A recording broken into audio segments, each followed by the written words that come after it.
Hello, and welcome to Ending Physician Overwhelm. I'm your host, Dr. Megan Mello. I'm a family and obesity medicine physician, as well as a certified life coach for physicians. In this podcast, we talk about how the learned habits of people-pleasing, perfectionism, and a lack of boundaries show up in our lives and how they contribute to burnout, exhaustion, and overwhelm. The healthcare system is broken, my friends, but let's not wait for it to be fixed in order to feel better.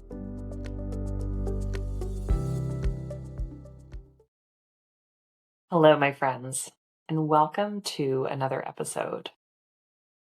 Today, we're going to be talking about some changes that I think we are all feeling, even if we are not talking about it quite yet. But a number of recent, news items, if you will, have just been catching my attention that things in medicine are changing, have been changing rather, and just aren't going back.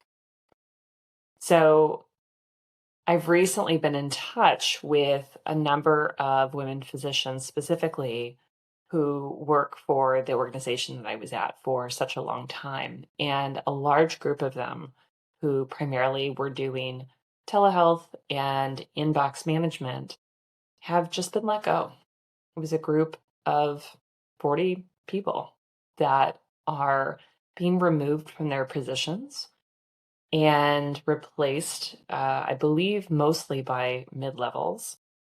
And some of them have been there doing this for years. By nature of being on this team, these were experienced physicians and people with an excellent track record of providing excellent care, and many of them had been with the organization for a very long time. And they're let go. Their positions were made redundant, as is said sometimes, and they're just out the door. There were some other people who were primarily in primary care who had some FTE put aside in other parts of the organization, so in behavioral health, for example. And they were told that that FTE was just gone, and they were welcome to apply to increase their FTE in primary care. Twofold issues here. One, FTE going away, right? No, very little warning, I should say, but also the need to apply to maintain their FTE, even though, let's acknowledge, primary care is significantly under-resourced and access is always an issue. But that was a really strange twist, quite frankly, to the story. But I was thinking about this and really just remembering some of my experiences of being made to feel like the work that I was doing was not important. It didn't matter. It didn't matter how long any of us had been there. It didn't matter the contributions we had made. What mattered was what they needed to do right now based on the budget. And quite frankly, some of this is business, right? There's economic factors at work here. But it just brought me back to remembering having this sense of very strong loyalty to the place that I had been working in. In fact, it was actually the hospital that I was born in and parents had worked in. I had this strong sense of loyalty. I was working so hard for such a long time. And I remember some big blows. Now, this was a different time, and I was not fired or have the same experience that I just described. But it just took me back to this place of remembering the crush of feeling like you're being dismissed, like you as a person don't matter.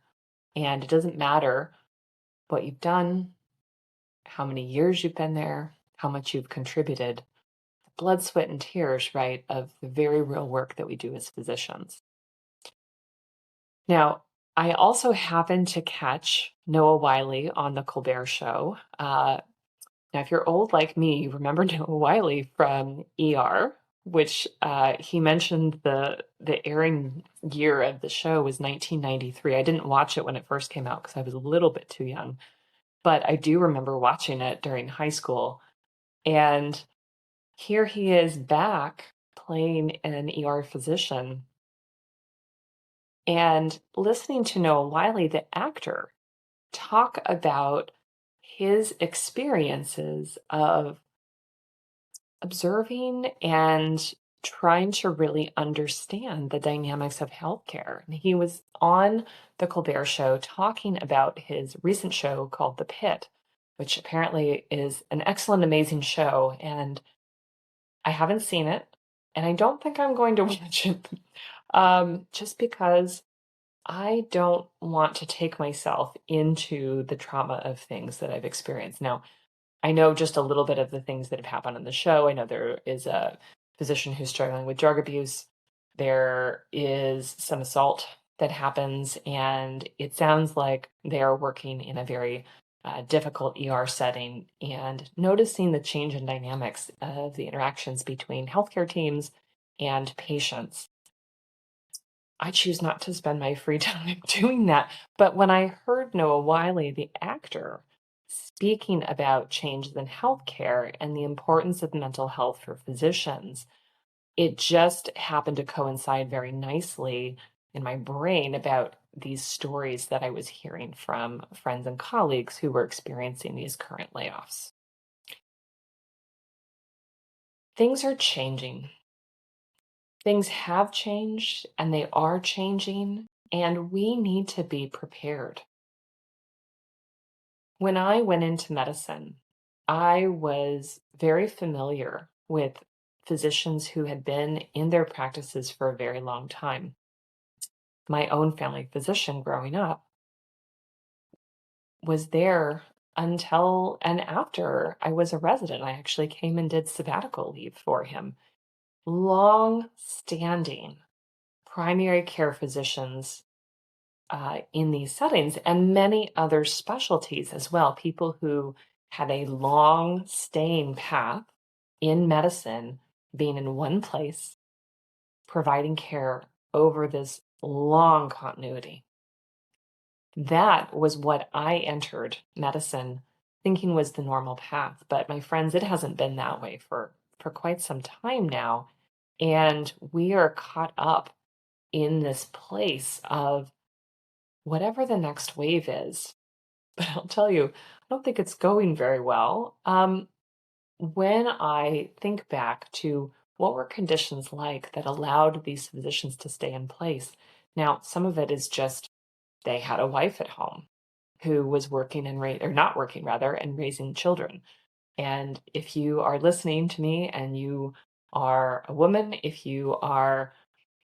if you are a male physician, but more involved in the childcare, right? You don't have a stay-at-home partner, and this is your reality, or you don't have, even if you don't have children, but you don't have a stay-at-home spouse who's taking care of the other life responsibilities.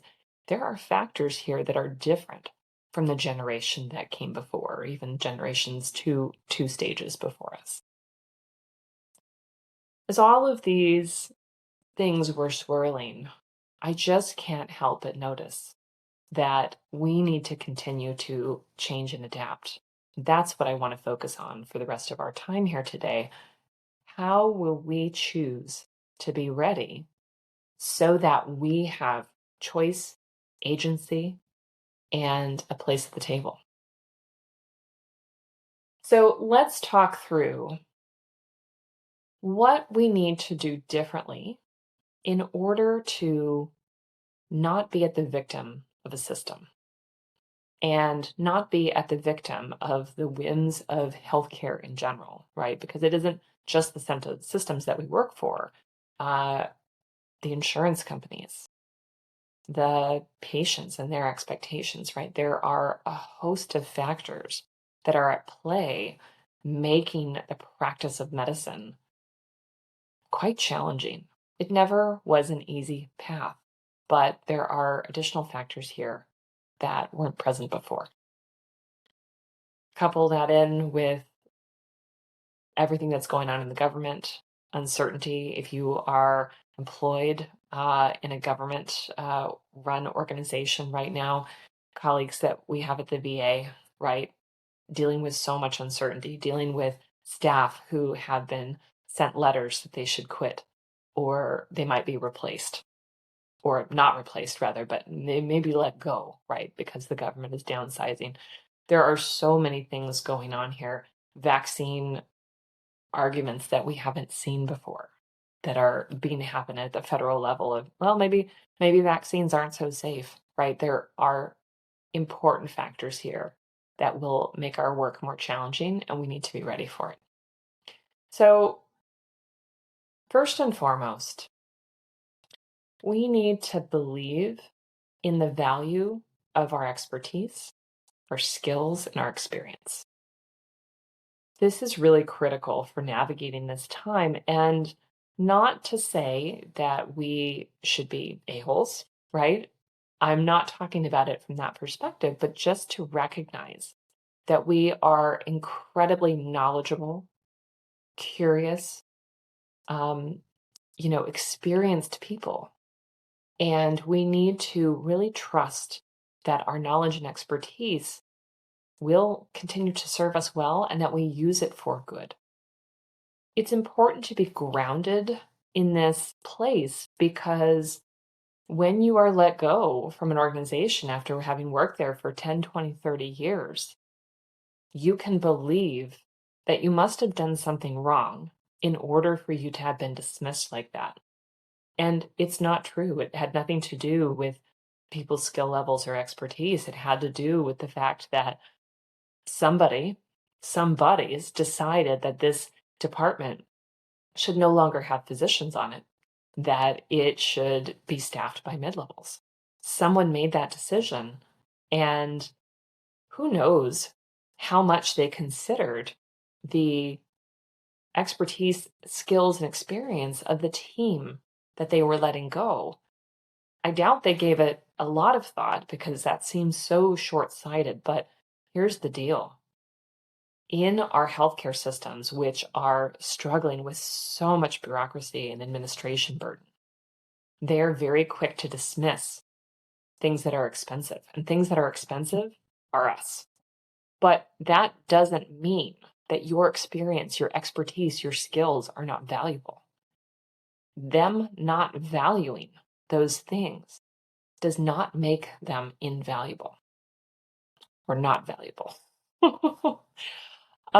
We need to hold on to this belief that who we are and the things that we are able to do are important. Because if we don't believe that that's true, then we will give in to defeat and we will believe the lie that we don't matter. Now, there's this very human element that comes into play here of us easily believing that me losing a job means that I as a human being is not valuable because we're so intermeshed with our identity as physicians. So there's that piece of it. But also, this decision had nothing to do with the expertise of the team and had everything to do with a desire to fix the budget. We need to see that, and we can still have our feelings, but it's a further call for us to separate this deep sense of loyalty we may feel to our organization and instead decide that, no, I have a deep sense of loyalty to my skills, my expertise, not to say that I'm not always learning, growing, because I think that's an important element here as well. But if I believe that my skills and my expertise are not valuable, then whatever I choose to do next is going to be influenced by that, and that's going to lead to more suffering, right? If I feel like my skills and expertise are not worthwhile, I will not accept good offers. I will take whatever I can get. And we need to move out of that because we have been given a lot of bad deals as physicians. Look at the pay gaps that occur between male and female physicians, between specialties, look at how primary care is paid so much less. And whether or not we base our value on that as well. And it's just not okay. So that's part one. Part two is that we need to be ready and willing to engage with technology and other things, including delegating, that will help us to be more effective. Now, I'm going to belabor the point here. Effective, not necessarily efficient. The goal is not to do lots of things faster. The goal is to be doing the right things, to be doing them well. And that's effective rather than efficient. But we are going to be seeing how AI comes into healthcare more and more.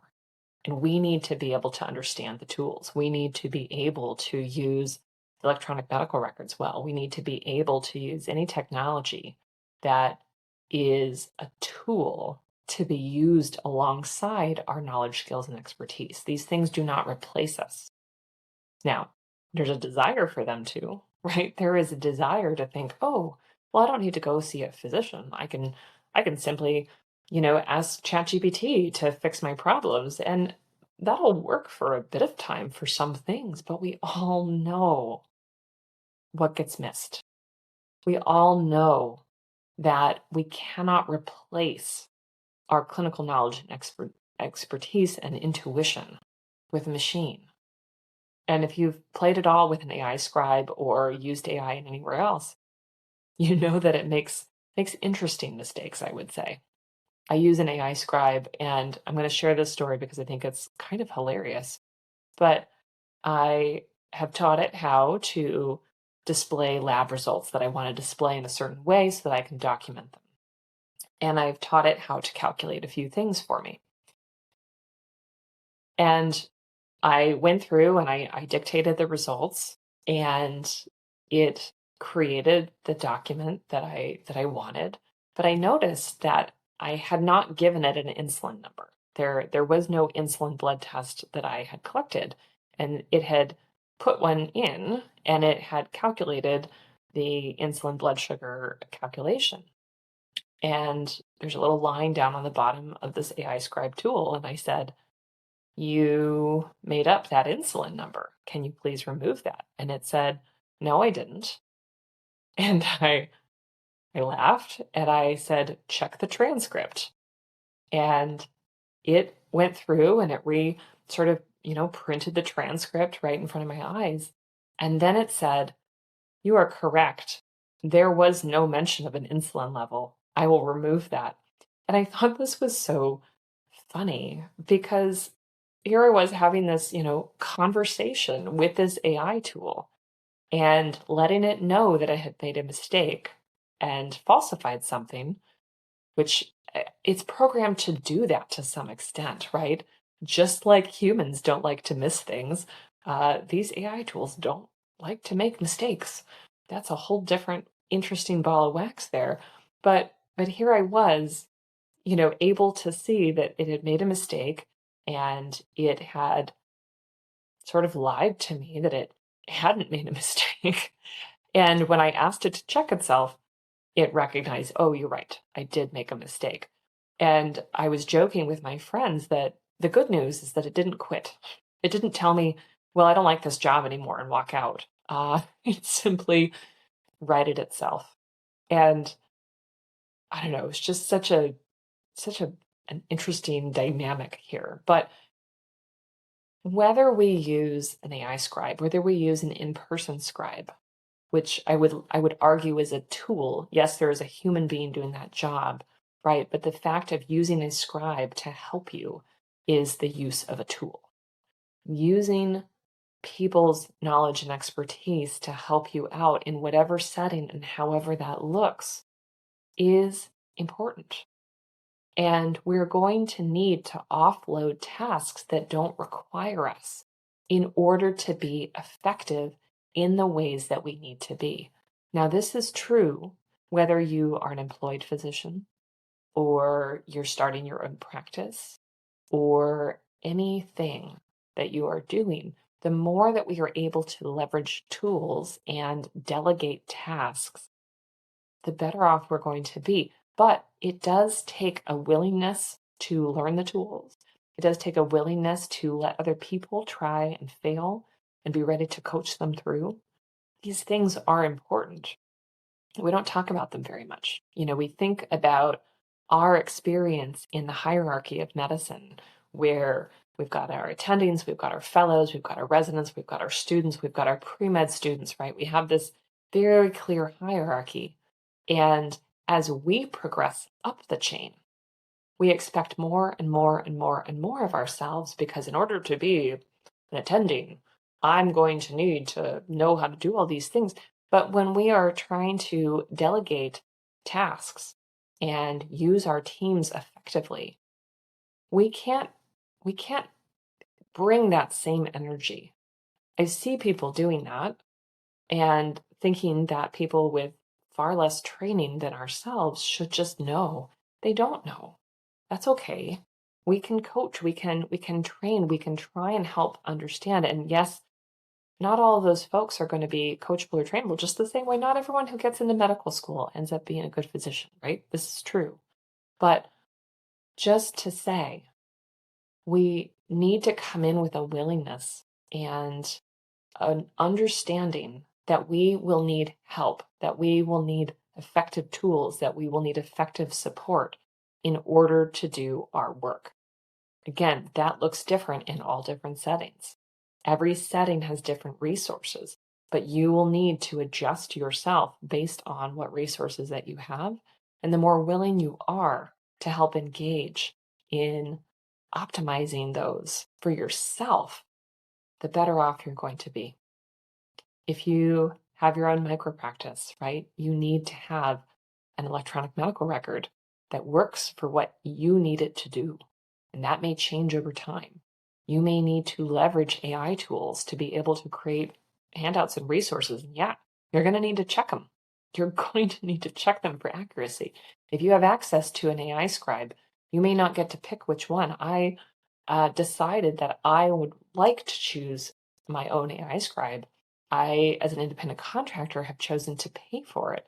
But that meant that I got to play around with a bunch of different ones. And I didn't start using one until I found one that I liked, one that was working, one that I was able to trust, even though, as I shared, it makes mistakes and it still needs some watching because they always will. They will always need some watching.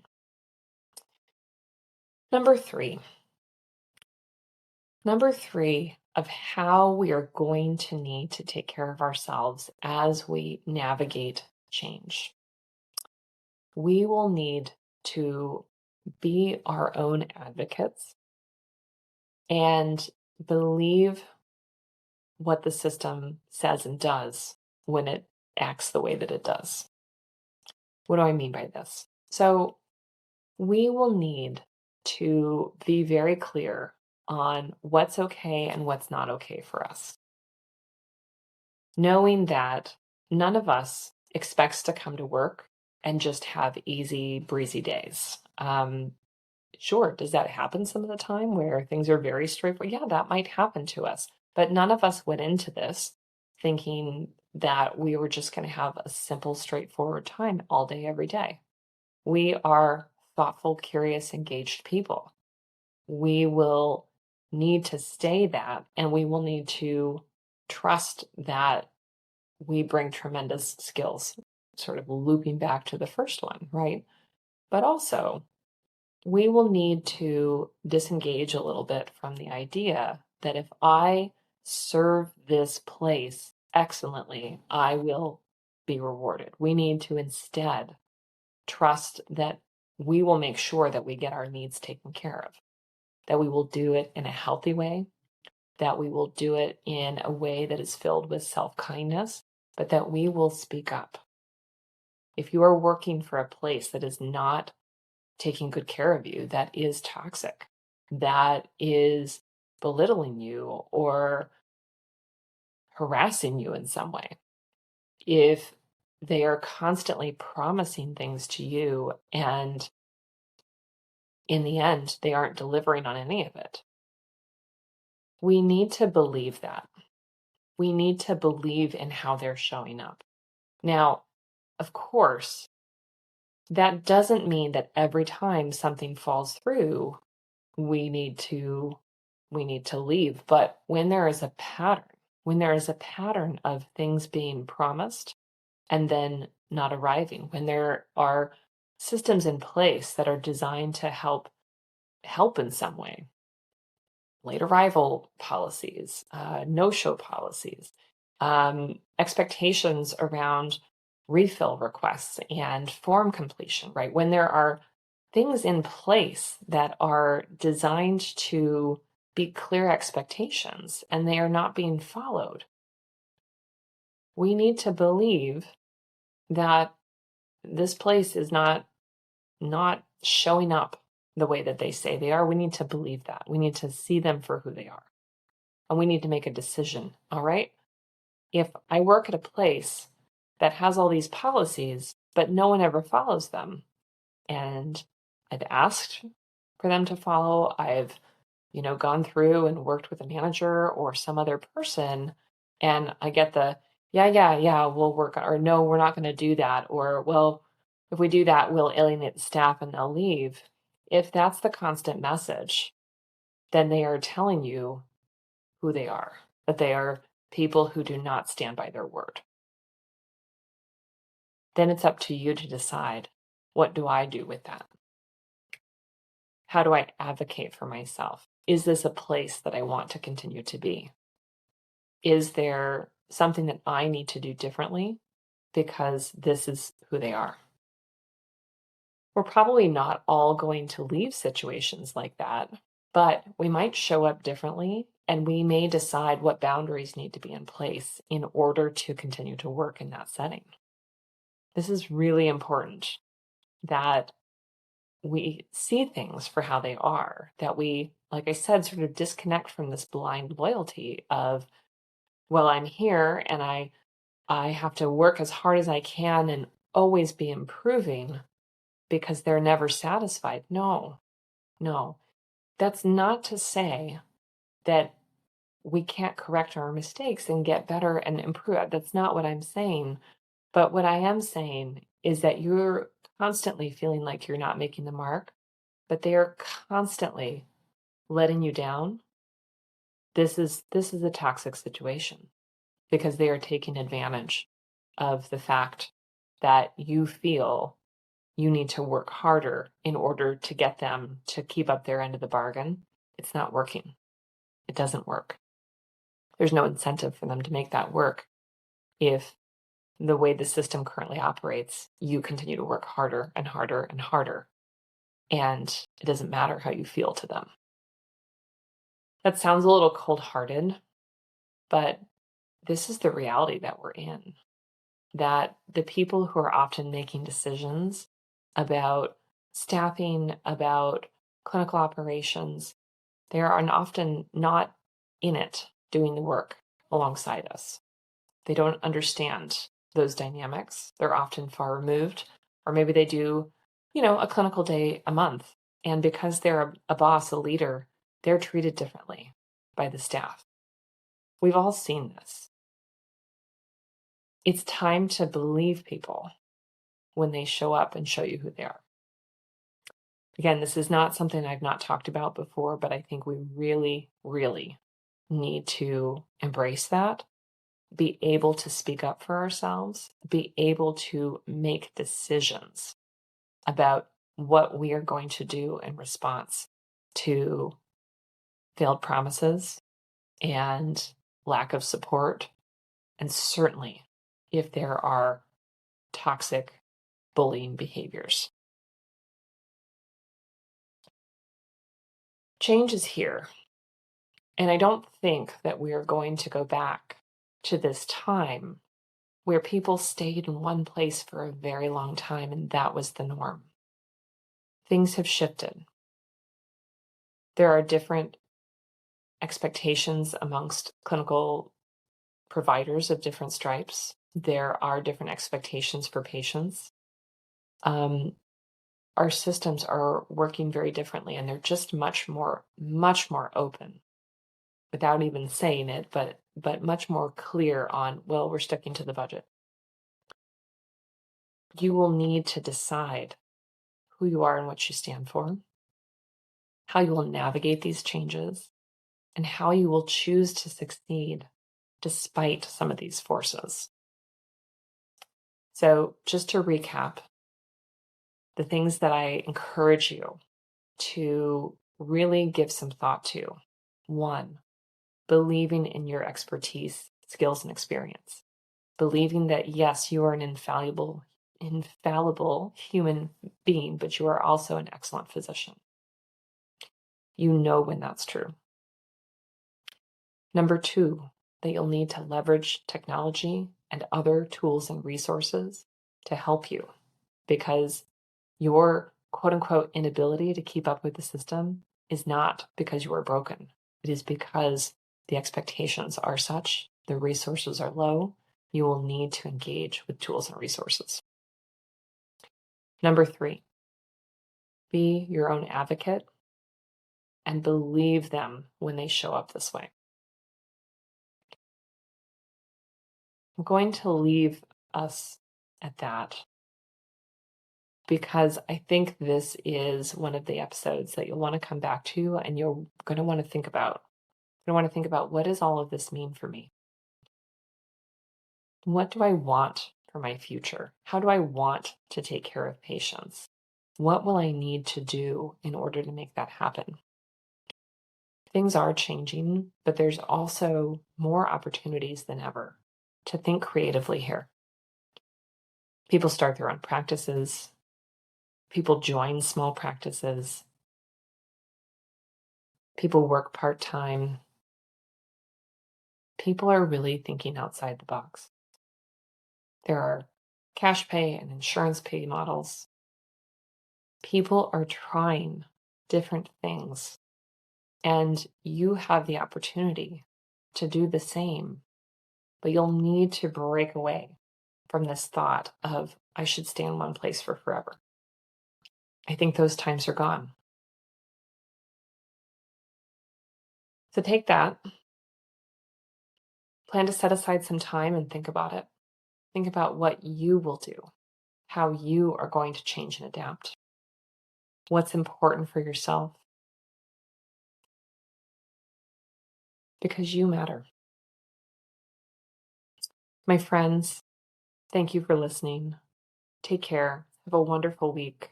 Until next time.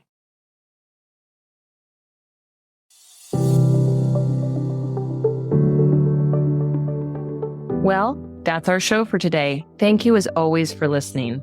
To learn more about my coaching programs, head to www.healthierforgood.com. And if you love this podcast, please drop us a review on iTunes or support the show by clicking the link in the show notes. Until next time, take care.